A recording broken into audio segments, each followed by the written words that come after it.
Today we got an S550 in the shop. Complaint is crank no start.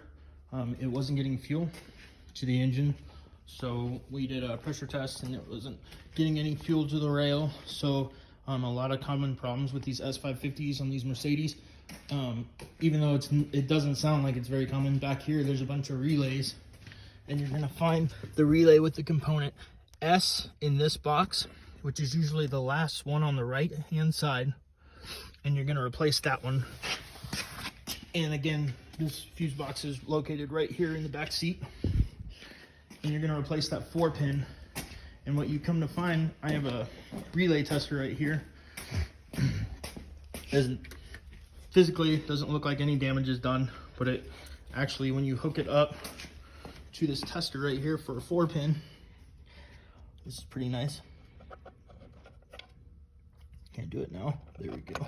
Hell yeah. So you hook that up, set it to 4-pin, and you can just push your test button right here, and it'll go like that. But watch this. Then it'll go bad. It'll go green a couple times, but then it goes red. You can see that. So that is what it's gonna do, is it'll sporadically fire up that car. Sometimes it'll work, sometimes it won't.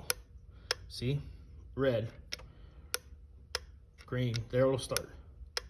Nope. See? So we're gonna have to go ahead and replace this relay with that one back there.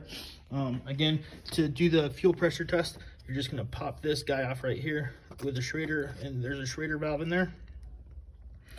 And you can hook your fuel pressure tester up right there. It should be between 52 to 56 PSI. That's what I like to see out of these, with these pumps. Or, I mean, it'll probably be like 50 just with the key on. And besides that, I hope this video helps somebody with a crank no start.